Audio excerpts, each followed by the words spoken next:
इष्टान इष्टान भोगानि वो देवा दास्यन्ते यज्ञभाविता ते दर्शनान् प्रदुभ्यो यो बुडंगे स्तेन एव सह। यज्ञ द्वारा संवर्धित देवता देवी संपद आपको इष्टान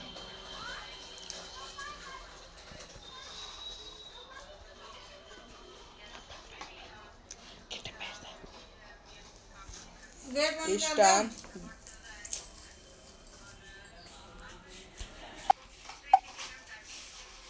इष्ट अर्थात आराध्य संबंधी भोगों को देंगे, अन्य कुछ नहीं ते रत्तान वे ही एकमात्र देने वाले हैं।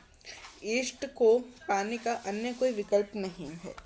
इन देवी गुणों को बिना बढ़ाए जो इस स्थिति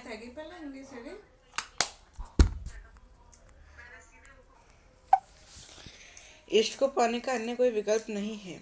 इन देवी गुणों के बिना बढ़ाए जो इस स्थिति का भोग करता है वह निश्चय ही चोर है। जब उसने पाया ही नहीं तो भोगेगा क्या।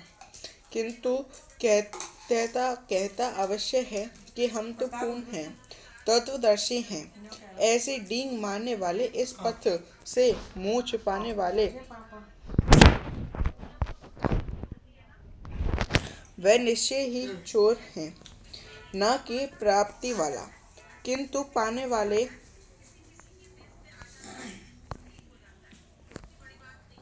क्या पाते हैं। यज्ञशिष्टांशिनः सन्तो मुच्यन्ते सर्वक्लेशे भुञ्जते ते तत्त्वगं पापा ये पश्यन्त्यात्मकान्तः। यज्ञ से बचे हुए अन्न को खाने वाले संत जन सब पापों से मुक्त हो जाते हैं। देवी संपत्ति की वृद्धि करते करते परिणाम में प्राप्ति काल ही पूर्ण काल है। जब यज्ञ पूर्ण हो गया तो शेष बचा हुआ ब्रह्मा ही अस्त्र है। इसी को श्री कृष्ण ने दूसरे शब्दों में कहा, यज्ञस्तु मृतभुजो यानी ब्रह्मा सनातनम। यज्ञ जिसकी सृष्टि करता है उसे आसन का पान करने वाला ब्रह्मा में प्रविष्ट हो जाता है। यहाँ वे कहते हैं कि यज्ञ से शेष बचे हुए आसन का ब्रह्मा पीयूष का पान करने वाला सब पापों से छुटकारा पा जाता है। संत जन तो छूट जाते हैं, किंतु पापी लोग मोह के माध्यम से उत्पन्न शरीरों के लिए पचते हैं।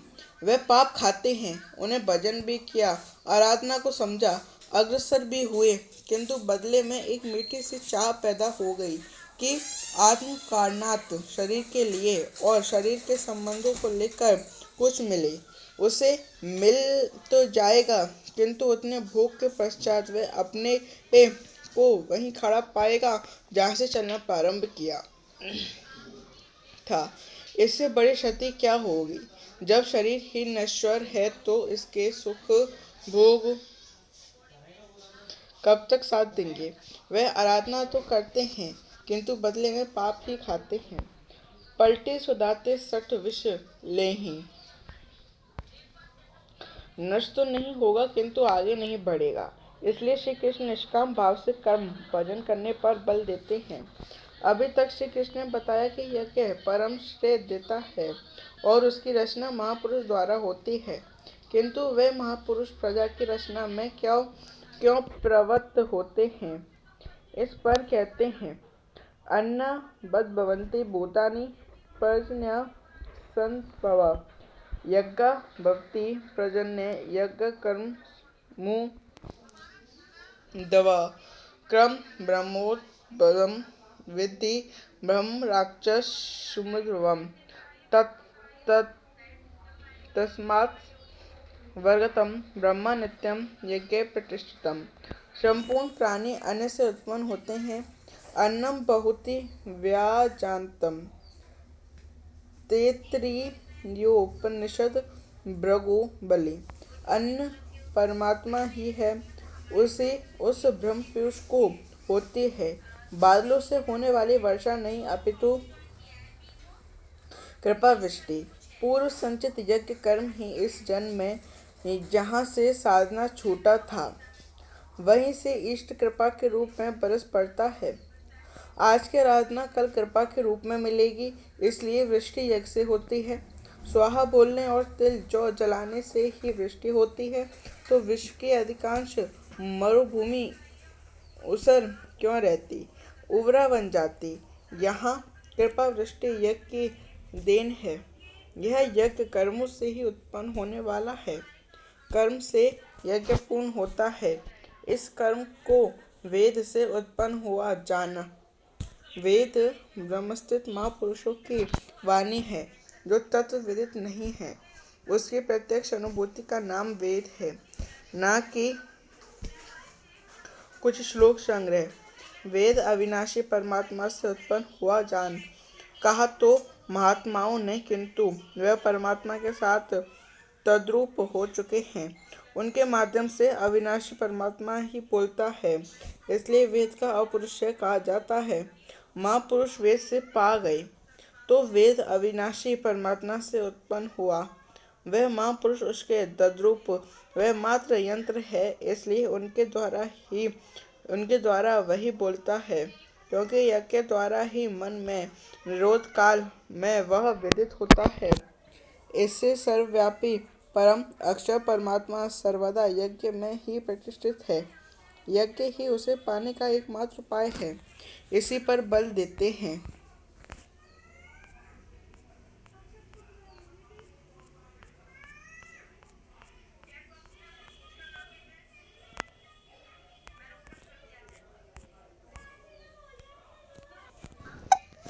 एवं प्रवृत्तं चक्रं नानुवर्त्यतः यः आगाद्युन्द्रमो मोघम पार्थ स जीवति।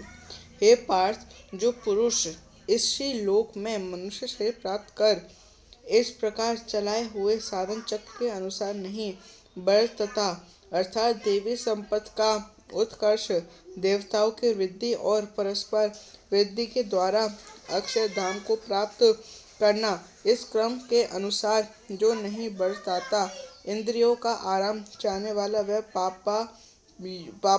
पापायु पुरुष व्यर्थ ही जीता है। बंधुओं, योगेश्वर श्री कृष्ण ने अध्याय 2 में कर्म का नाम लिया और इस अध्याय में बताया कि नियत कर्म का आचरण कर यज्ञ की प्रक्रिया ही कर्म है। इसके सिवाय जो कुछ किया जाता है वही इस लोक का बंधन है। इसलिए संग दोष से अलग रहकर उस यज्ञ की पूर्ति के लिए कर्म का आचरण कर उन्होंने यज्ञ की विशेषताओं पर प्रकाश डाला और बताया कि यज्ञ की उत्पत्ति ब्रह्मा से है। प्रजा अन्न को उद्देश्य बनाकर उस यज्ञ में प्रवृत्त होती है। यज्ञ कर्म से और कर्म ओ अपौरुषेय वेद से उत्पन्न होता है, जबकि वेद मंत्रों के दृष्टा महापुरुष ही थे। उनका पुरुष तिरोहित हो चुका था। प्राप्ति के साथ अविनाशी परमात्मा ही शेष बचा था, इसलिए वेद परमात्मा से उत्पन्न है। सर्वव्यापी परमात्मा यज्ञ में सर्वदा प्रतिष्ठित है। इस साधन चक्र के अनुसार जो नहीं बरता वह पापायु पुरुष इंद्रियों का सुख चाहने वाला है, व्यर्थ ही जीता है। अर्थात यज्ञ ऐसी विधि विशेष है जिसमें इंद्रियों का आराम नहीं है, अपितु अक्षर सुख है। इंद्रियों के संयम के साथ इसमें लगने का विधान है। इंद्रियों का आराम चाहने वाला पापायु। अभी तक श्री कृष्ण ने नहीं बताया है कि यज्ञ क्या है, परंतु क्या यज्ञ करते ही रहेंगे या इसके कभी अंत भी होगा। इस पर योगेश्वर कहते हैं, यश वात्मितिरेव सदस्या मृत पश्चातः मानव आत्मनेव च संतुष्टस्य कार्यम न विद्यते। परंतु जो मनुष्य आत्मा में ही रत, आत्मतृप्त और आत्मा में ही संतुष्ट है, उसके लिए कोई कर्तव्य नहीं रह जाता। यही तो लक्ष्य था। जब अव्यक्त सनातन अविनाशी आत्म तत्व प्राप्त हो गया तो आगे ढूंढे किसे। ऐसे महापुरुष के लिए ना कर्म की आवश्यकता है, ना किसी आराधना की। आत्मा और परमात्मा एक दूसरे से पराये हैं, इसी का पुनर्चिंतन करते हैं। नेव तस्य कृते नार्थो न कृतेन हि कश्चन न चास्य सर्वभूतेषु कदाचित् व्यर्थ तपस्या। इस संसार में उस पुरुष का कर्म किए जाने से कोई लाभ नहीं है और न छोड़ देने से कोई हानि है, जबकि पहले आवश्यक था उसका संपूर्ण प्राणियों में कोई सर्वार्थ संबंध नहीं रह जाता। आत्मा ही तो शाश्वत सनातन अव्यक्त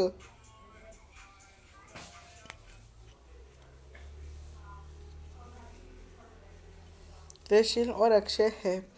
अब उसी को पा लिया, उसी से संतुष्ट, उसी से तृप्त, उसी से ओतप्रोत और स्थित है। आगे कोई सत्ता ही नहीं तो किसको खोजे, मिलेगा क्या। उस पुरुष के लिए कर्म छोड़ देने से कोई हानि भी नहीं है, क्योंकि विकार जिस पर अंकित होते हैं वह चित्त ही नहीं रहा। उसका संपूर्ण भूतों में, बाहर जगत और आंतरिक संकल्पों की परत में लेश मात्र भी अर्थ नहीं रहता। सबसे बड़ा अर्थ तो था परमात्मा। जब वही उपलब्ध है तो दूसरों से उसका क्या प्रयोजन होगा। तस्मादस्ततः संततः कार्यक्रम समाचार अस्तयो आचरण कर्म परमानुक्ति पुरुषः। इस स्थिति को प्राप्त करने के लिए तो अनासक्त हुआ निरंतर कार्य कर्म जो करने योग्य कर्म है, उस कर्म को अच्छी प्रकार कर, क्योंकि अनासक्त पुरुष कर्म है और के आचरण से परमात्मा को प्राप्त होता है। नित्य कर्म कार्य कर्म एक ही हैं। कर्म की प्रेरणा देते हुए वे पुनः कहते हैं, कर्मण्येव हि संसिद्धमस्तां जन्मकादाय लोक संग्रहं मेवापि नहीं तू नानी को नहीं ढूंढ सकता है तू संप्रष्ट कुरु महर्षि। जनन माने राजा जनक नहीं, जनक जन्मदाता को कहते हैं। जनक माने राजा जनक नहीं, जनक जन्मदाता को कहते हैं। योग ही जनक है और आपके स्वरूप को जन्म देता है, प्रकट करता है। योग से संयुक्त प्रत्येक महापुरुष जनक है। ऐसे योग संयुक्त बहुत से ऋषि जनक इत्यादि ज्ञानी जन महापुरुष भी कर्मणा एवं हिम संसिद्धम कर्मों के द्वारा ही परिसिद्धि को प्राप्त हुए हैं। परम सिद्धि माने परमात्मा की प्राप्ति। जनक इत्यादि जितने भी पूर्व में होने वाले महर्षि हुए हैं, कार्य कर्म के द्वारा जो यज्ञ की प्रक्रिया है, ऐसे कर्म को करके ही संसिद्धम परम सिद्धि को प्राप्त हुए हैं, किंतु प्राप्ति के पश्चात वे भी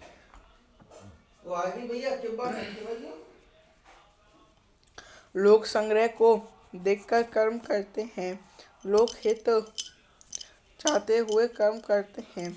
अंततः तू भी प्राप्ति के लिए और प्राप्ति के पश्चात लोकायन बनने के लिए कार्य कर्म करने के ही योग्य है। क्यों? अभी श्री कृष्ण ने कहा था कि प्राप्ति के पश्चात महापुरुष को कर्म करने से न कोई लाभ है और न छोड़ने से कोई हानि ही है। फिर भी लोक संग्रह लोकहित व्यवस्था के लिए वे भली प्रकार नियत कर्म का ही आचरण करते हैं। यदाचरित श्रेष्ठवेदो जनः यत् प्रमाणं कुरुते लोकस्तनुवर्तः। श्रेष्ठ पुरुष जो आचरण करता है, अन्य पुरुष भी उसके अनुसार ही करते हैं। वह महापुरुष को कुछ प्रणाम कर देता है, संसार उसका अनुसरण करता है। पहले श्री कृष्ण ने स्वरूप में स्थित आत्मतृप्त महापुरुष के रहने पर प्रकाश डाला कि उसके लिए कर्म किए जाने से कोई लाभ है और न छोड़ने से कोई हानि। फिर भी जनक भी कर में भले प्रकार बरतते थे। यहाँ उन महापुरुषों से श्री कृष्ण धीरे से अपनी तुलना कर देते थे कि मैं भी एक महापुरुष हूँ।